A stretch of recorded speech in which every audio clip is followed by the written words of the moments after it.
तो आज हम स्टार्ट कर रहे हैं बी फार्म फर्स्ट सेमेस्टर का 5वां सब्जेक्ट, वो है introduction to pharmacognosy as per new PCI syllabus. इससे पहले जो और भी सब्जेक्ट आप यहाँ पे देख रहे हो ना, तो उनको भी हमने स्टार्ट कर दिया है। अगर उनकी वीडियोस देखनी है तो जो पूरी प्लेलिस्ट है उनका लिंक आपको डिस्क्रिप्शन में मिल जाएगा, आप जरूर से चेक कर लेना। आज हम बात करेंगे कि भाई ये जो सब्जेक्ट है यहाँ पे फार्माकोग्नोसी या बोले तो इंट्रोडक्शन टू फार्माकोग्नोसी, ये क्या है, आप इसमें क्या पढ़ने वाले हैं। और स्टार्ट करेंगे यूनिट फर्स्ट का जो टॉपिक है यहाँ पे फंडामेंटल्स ऑफ फार्माकोग्नोसी, जिसमें जो पहली लाइन है definition, history, present status, scope and development of pharmacognosy. तो ये हम सारा कवर करेंगे एकदम सिंपल हिंदी और इंग्लिश लैंग्वेज में। चाहे आप हिंदी मीडियम से पढ़कर आए हो, इंग्लिश मीडियम से पढ़कर आए हो, आपको यहाँ पे चीज़ें समझ आती रहेंगी। तो करते हैं इस वीडियो को स्टार्ट। पर उससे पहले गाइज, मेरा नाम है सहरुद्दीन खान और आप देख रहे हैं अपना यूट्यूब चैनल फार्मेसी वाला। तो स्टार्टिंग करते हैं। देखिए, आपको ना पहले इस सब्जेक्ट की बेसिक चीज़ें पता होनी चाहिए, जिसकी सब्जेक्ट का नेम है यहाँ पे introduction to pharmacognosy. Subject code या कोर्स कोड रहेगा BP105T। क्रेडिट जो मिलेंगे, इससे 3 क्रेडिट मिलेंगे। मैक्सिमम जो मार्क्स हैं, टोटल जो पूर्णांक है वो 75 का है, जिसमें 30 का सेशनल एग्जाम होगा, कॉलेज वाले कराएंगे। 45 का यहाँ पे एंड सेमेस्टर एग्जाम होगा, जो कि यूनिवर्सिटी कराएगी। मैक्सिमम जो आवर्स, मैक्सिमम जो घंटे आपको 45 देने होंगे इस सब्जेक्ट के लिए। ठीक है, बाकी इस सब्जेक्ट के यहाँ पे ऑब्जेक्टिव लिखे हुए हैं कि भाई इस सब्जेक्ट को आप क्यों पढ़ रहे हैं और इस सब्जेक्ट से क्या आउटकम, क्या यहाँ पे आपको मिलेगा, वो चीज़ भी लिख रखी है। तो मैं भी आपको डायरेक्टली ऐसे नहीं बताऊंगा, जैसे ही आप इस वीडियो को एंड तक देखेंगे आपको सारी चीज़ें समझ आ जाएंगी। बाकी मैं आपको यहाँ पे ये भी बता दूंगा, देखिए बी फार्म फर्स्ट सेमेस्टर का ना व्हाट्सएप ग्रुप बन गया है, वहाँ पे जरूर से जाकर के ज्वाइन कर लीजिए। सारी गाइडेंस और अपडेट आपको मिलती रहेंगी, लिंक आपको डिस्क्रिप्शन में मिल जाएगा। तो स्टार्ट करते हैं। देखिए यूनिट फर्स्ट को, जो कि पहला टॉपिक है यहाँ पे फंडामेंटल्स ऑफ फार्माकोग्नोसी। फार्माकोग्नोसी की जो बेसिक चीज़ें हैं, फंडामेंटल्स हैं, जो मूलभूत जो चीज़ें हैं वो आपने पढ़नी है। जैसे कि भाई फार्माकोग्नोसी क्या है, उसकी क्या हिस्ट्री है, अभी करंटली में उसका क्या स्टेटस चल रहा है, और इस सब्जेक्ट का क्या स्कोप है, आप इसको क्यों पढ़ रहे हैं, वो सारी चीज़ें। ठीक है, तो स्टार्ट करते हैं। देखिए वही मैंने यहाँ पे हेडिंग लिख रखी है यूनिट फर्स्ट में, फंडामेंटल्स ऑफ फार्माकोग्नोसी। ठीक है, आपकी पहली हेडिंग है फार्माकोग्नोसी। तो भाई क्या है फार्माकोग्नोसी का मतलब, ये मैं सिर्फ आपको रटवाऊंगा नहीं, बल्कि इसके वर्ड से ही समझ में आपको आ जाएगा। जैसे हमने इस वर्ड को ब्रेक करते हैं, फार्माको प्लस गिनोसी, जैसे ये वर्ड है उसको मैंने बस तोड़ दिया है। अब देखिए फार्माको या फिर जो फार्मा वर्ड है, अगर ये कहीं भी आ जाए, जैसे आपके कोर्स में भी आता है बी फार्मा या फिर डी फार्मा, अगर आप किसी अनजान आदमी से भी कहेंगे ना कि भाई मैं फार्मेसी कर रहा हूँ या बी फार्मेसी कर रहा हूँ, तो वो खुद आपको बता देगा कि अच्छा दवाइयों से रिलेटेड कुछ पढ़ाई कर रहे हो, है ना। तो कहीं भी अगर फार्मा को या फिर फार्मा वर्ड आ जाए, उसका मतलब होता है मेडिसिन और ड्रग। तो सिंपल यहाँ पे लिखा है, जो फार्माको जो वर्ड है वो डेराइव हुआ है किसी ग्रीक भाषा के फार्माकोन एक शब्द से आया है, जिसका मतलब होता है मीन्स ड्रग और मेडिसिन यानी कि दवा। ठीक है, वैसे ही गिनोसी जो ये वर्ड है, ये भी एक ग्रीक भाषा के गिनोसिस जो टर्म है या वर्ड है उससे डेराइव हुआ है, जिसका मतलब होता है नॉलेज यानी कि ज्ञान।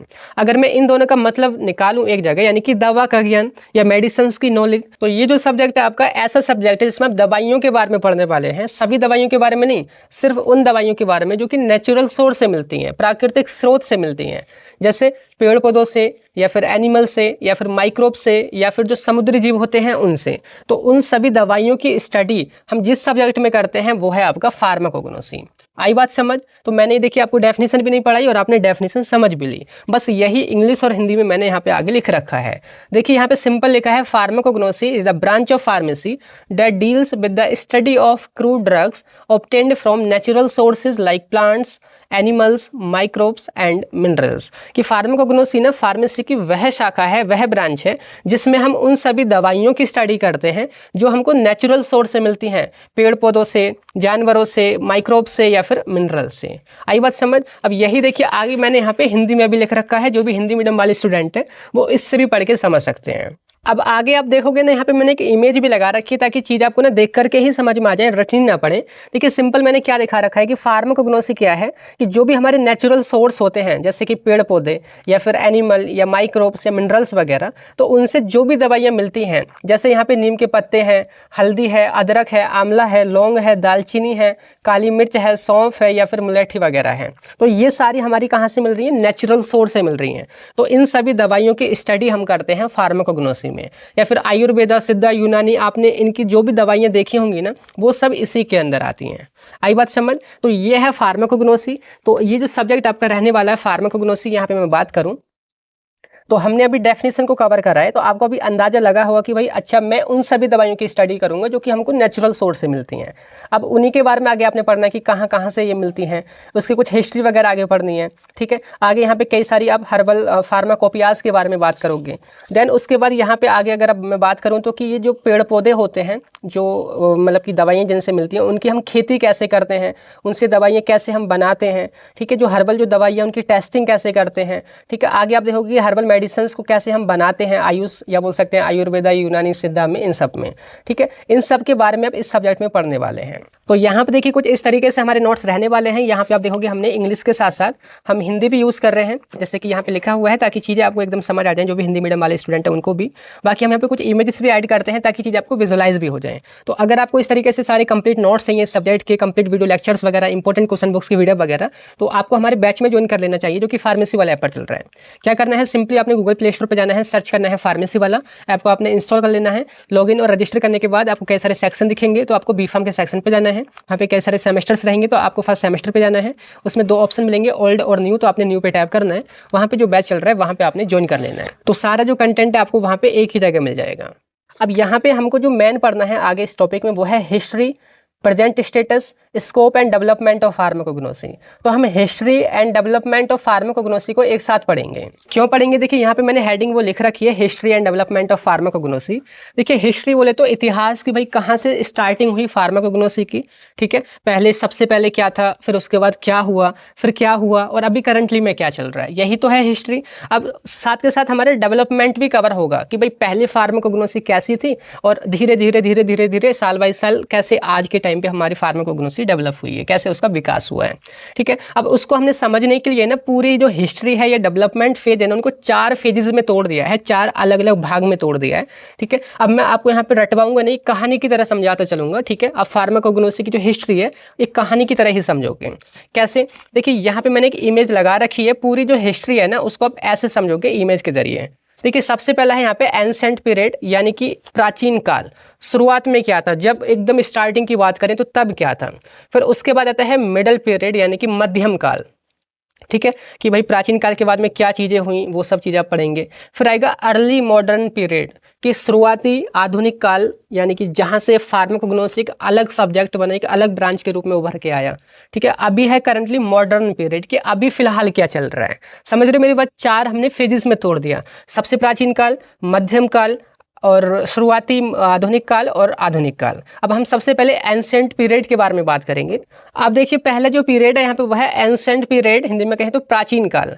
अब देखिए आपने लिखना कैसे है, कहानी की तरह बिल्कुल भी रटना नहीं है। देखिए आपने सुना होगा कि पहले के टाइम पे टैबलेट, कैप्सूल, इंजेक्शन वगैरह तो होते नहीं थे।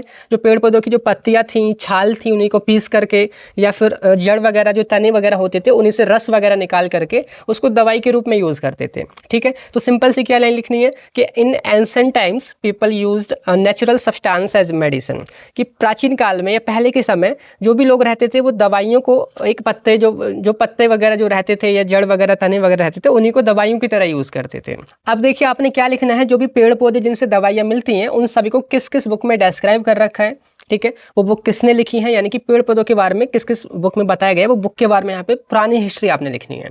तो लिखा है यहाँ पे, in India medicine plants were described in the Vedas, Charaka Samhita and Sushruta Samhita. तो देखिए इंडिया के अंदर जो भी पेड़ पौधों की जो नॉलेज है वो आपको कहाँ मिलेगी, वेदों के अंदर मिलेगी।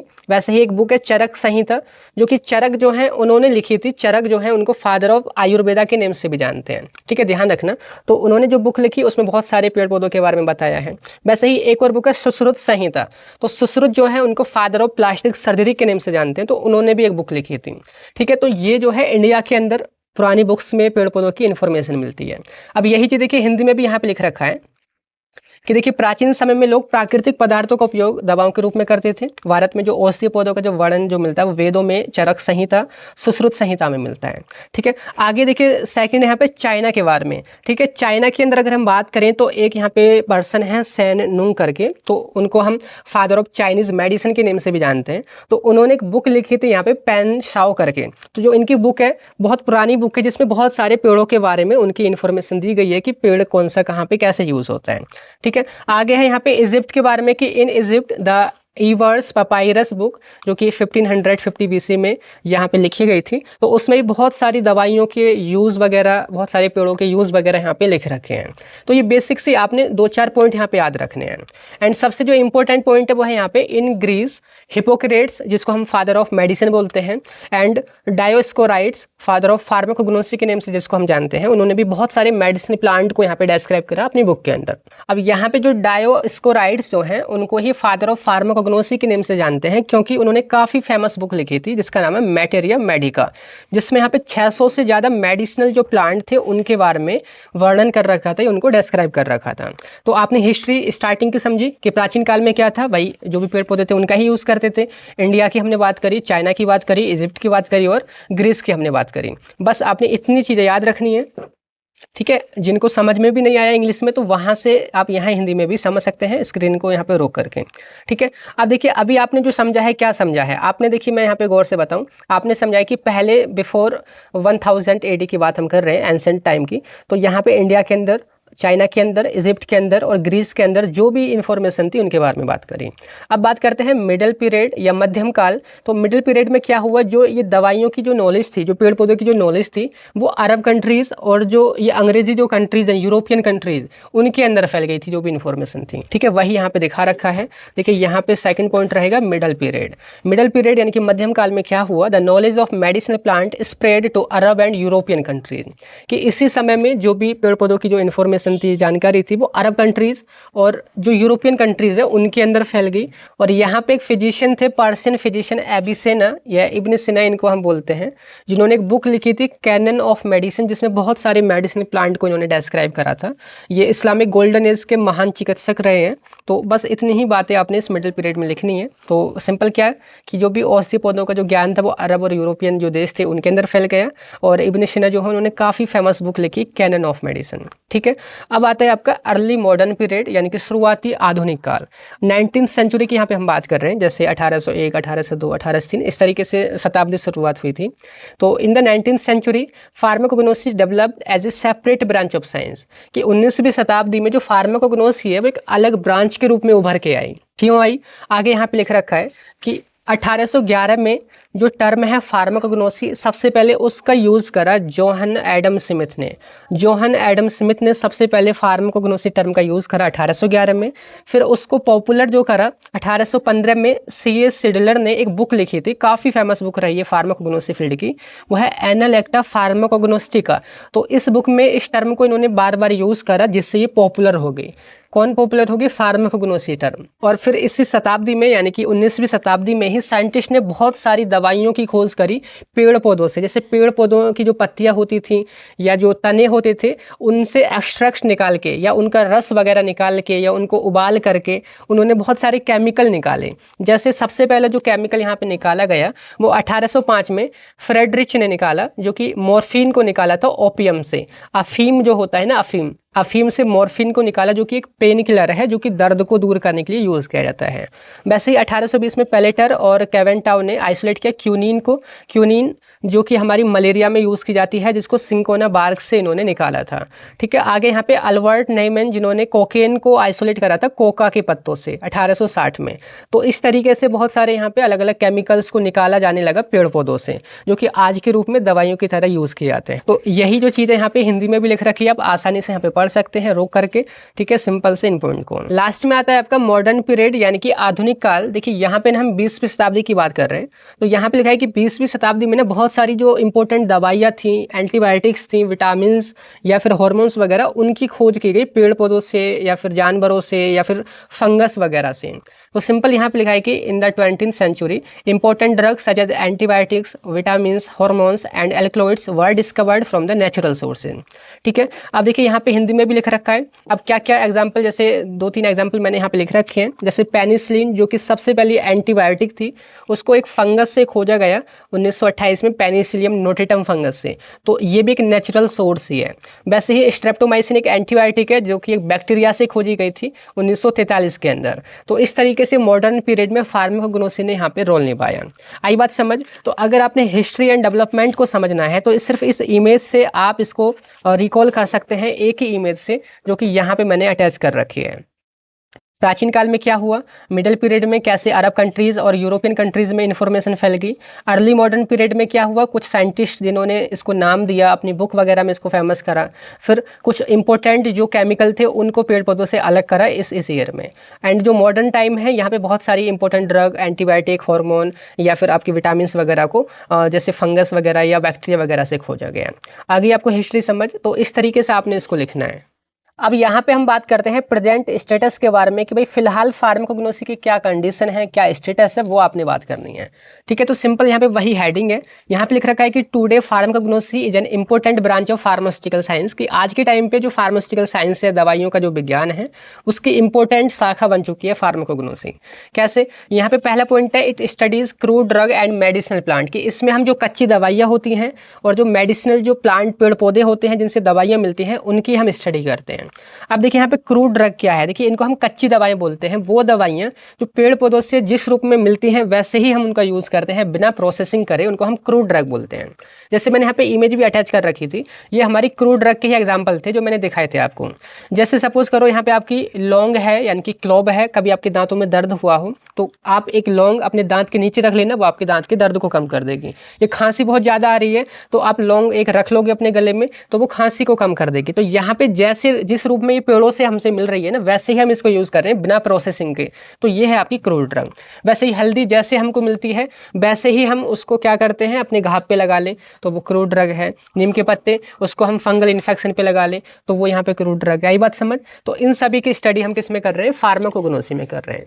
अब दूसरा जो पॉइंट है देखिए वो है it helps in separating and identifying active constituent, कि जो पेड़ पौधों की जो पत्तियां होती हैं या उसकी जो छाल होती है तो उनको हम क्रश करके या उनको उबाल करके जो उनका जो मेन केमिकल जो निकालते हैं ना, तो उन केमिकल्स को हम कैसे अलग करते हैं, कैसे उनको हम पता लगाते हैं, उन सब की भी स्टडी करते हैं। ठीक है, आगे है it helps in the development of herbal medicine, जो भी हर्बल दवाइयाँ हैं जैसे एलोवेरा की जेल हुई या फिर अश्वगंधा कैप्सूल हुए, तुलसी की कफ सिरप हुई, तो इन सब को भी हम बनाते हैं आज के टाइम पे। आगे है it helps in the quality control of herbal drug, जो भी हमारी प्राकृतिक या हर्बल जो भी दवाइयाँ बन रही हैं उनकी क्वालिटी, उनकी शुद्धता, उनकी जांच करना, उनकी टेस्टिंग करना, वो सब भी हम करते हैं आज की फार्माकोग्नोसी में। आगे है यहाँ पे it uses modern technique like biotechnology and tissue culture. आज के टाइम पे हम बायोटेक्नोलॉजी का भी यूज़ करते हैं, टिश्यू कल्चर का भी यूज़ करते हैं फार्माकोग्नोसी में, नए नए पेड़ पौधों को उगाने में, जो कि लैब के अंदर ही उगाए जाते हैं, लैब के अंदर ही बैक्टीरिया कल्चर बनाए जाते हैं ताकि नई नई दवाएं बनाई जा सकें। आगे है it helps in the discovery of new drugs from natural sources, जो भी नेचुरल सोर्सेज हैं उनसे नई नई दवाइयों को खोजना, पेड़ पौधों से, एनिमल से या फिर आपके बैक्टीरिया से, फंगस से, इन सभी से। तो ये है अभी current status, present status of pharmacognosy. अभी ये आप देख लीजिए, यहाँ पे हिंदी में लिख रखा है एक एक बात जो आपने अभी पढ़ी थी। ठीक है, रोक के यहाँ पे पढ़ लीजिएगा ध्यान से। ठीक है, आई बात समझ। अब देखिए इसी की मैंने इमेज भी यहाँ पे अटैच कर रखी है ताकि चीज़ आपको विजुलाइज ही हो जाए। देखिए पहला क्या था, यहाँ पे जो भी क्रूड ड्रग है, कच्ची दवाई है, उनकी पढ़ाई करते हैं, उनसे जो भी मेन केमिकल है उसको कैसे अलग करते हैं वो भी पढ़ते हैं, कोई भी जो हर्बल दवाई है उनको कैसे बनाते हैं वो पढ़ते हैं। ठीक है, उनकी टेस्टिंग वगैरह कैसे करते हैं वो पढ़ते हैं। आज के टाइम पे बायोटेक्नोलॉजी से कैसे नए नए पेड़ पौधे उगाते हैं वो भी पढ़ते हैं, और नई नई दवाइयों की खोज कैसे करते हैं वो भी पढ़ रहे हैं। तो अभी देखिए जो हमने कवर करा है वो है definition, history, present status and development of pharmacognosy. अब हम बात कर लेते हैं लास्ट में, वो है स्कोप। स्कोप क्या है फार्माकोग्नोसी का, वही हेडिंग है। तो देखिए स्कोप का मतलब होता है द एरिया और range covered by a subject and its application, कि भाई किसी भी सब्जेक्ट में आप क्या क्या पढ़ते हैं और जो भी चीज़ें पढ़ेंगे उसका क्या यूज होगा, वही स्कोप कहा जाता है। जैसे एग्जाम्पल के तौर पर भैया फार्मेसी जो कर रहे हैं, फार्मेसी में आप क्या क्या पढ़ेंगे, और फार्मेसी जब आप कर लेंगे तो उसका फिर कहाँ कहाँ यूज होगा, कहाँ कहाँ जॉब कर पाएंगे, तो वही स्कोप कहा जाता है। ठीक है, तो अभी फार्माकोग्नोसी में क्या क्या पढ़ेंगे, उसका क्या यूज है। तो देखिए पहला यहाँ पे आइडेंटिफिकेशन ऑफ क्रूड ड्रग, जो भी कच्ची दवाइयाँ होती हैं वो दवाइयों को आइडेंटिफाई करना और उसको ऑथेंटिकेट करना, क्या सच में वो यूज होती है किसी काम में या फिर नहीं होती है, वही आपका कहा जाएगा आइडेंटिफिकेशन ऑफ क्रूड ड्रग। तो ये पहला काम हो गया कि it helps in the identification and authentication of crude drug obtained from the natural sources, कि जो भी प्राकृतिक स्रोत है उनसे जो भी कच्ची दवाई मिलती है उनकी पहचान करना, उनका ऑथेंटिकेशन या सत्यापन करने में ये सब्जेक्ट रोल निभाता है। दूसरा यहाँ पे कल्टीवेशन ऑफ मेडिसिनल प्लांट, वो प्लांट जिनसे दवाइयाँ मिलती हैं या दवाइयाँ बनाई जाती हैं उनकी खेती करना, उनका कलेक्शन करना। तो it helps in the cultivation and collection of medicinal plant. ठीक है, हिंदी में भी वही लिखा हुआ है।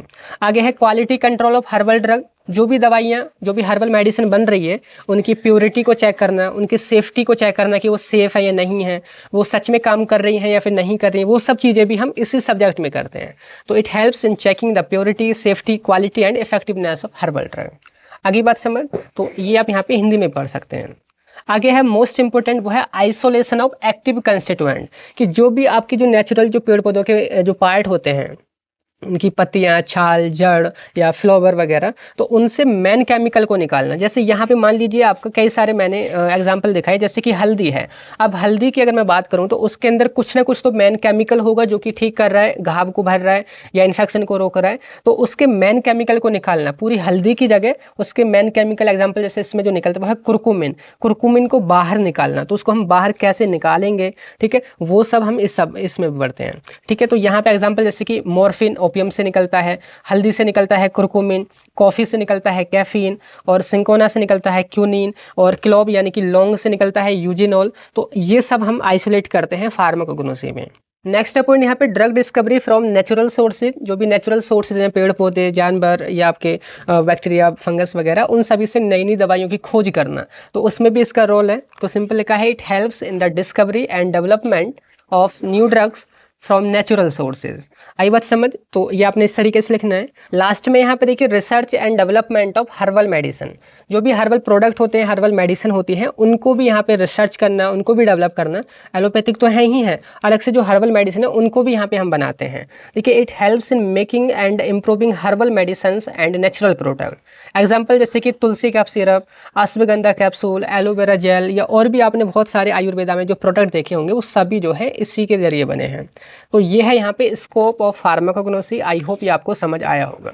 ठीक है, इसकी सभी की ना मैंने एक इमेज अटैच कर रखी है, लास्ट में आप यहाँ पे देखोगे, आपको नोट्स में बहुत अच्छे से समझ में आएगी कि जो क्रूड ड्रग हैं उनको आइडेंटिफाई करना, जो मेडिसिनल जो प्लांट है उनकी खेती करना, टेस्टिंग करना, जो मेन केमिकल है उनको अलग करना, ठीक है, नई नई दवाइयों की खोज करना, और हर्बल प्रोडक्ट को भी बनाना। तो ये है यहाँ पे scope of pharmacognosy. I hope ये आपको समझ आया होगा। ये पहला लेक्चर था इस सब्जेक्ट का। इस सब्जेक्ट को आप क्यों पढ़ रहे हैं और इस सब्जेक्ट से आपको क्या फ़ायदा होगा, क्योंकि आज का जो करंट टाइम है, अगर आपने नोट किया हो, तो जो हर्बल प्रोडक्ट है उनका बहुत ज़्यादा क्रेज़ बढ़ता जा रहा है। लोग उस पर भरोसा कर रहे हैं क्योंकि उसके बहुत कम साइड इफेक्ट होते हैं। तो इसी वजह से ये सब्जेक्ट आप पढ़ रहे हैं, और ये सब्जेक्ट आपका बेस बनेगा ड्रग डिस्कवरी के लिए, कि जो दवाइयाँ होती हैं, अगर आप ओवरऑल देखेंगे तो पेड़ पौधे, जानवर, या जो आपके जो माइक्रोब्स वगैरह होते हैं, उनसे ही खोजी जाती हैं। बहुत कम दवाइयाँ हैं जो कि लैब में डेवलप करते हैं, या बोल सकते हैं लैब में सिंथेसाइज करते हैं। ठीक है, तो ये आपका यहाँ पे कवर हो गया है ये वाला पॉइंट। नेक्स्ट में हम बात करेंगे सोर्सेज ऑफ ड्रग। तो मिलते हैं नेक्स्ट वीडियो में, तब तक के लिए bye bye, thank you, have a nice day.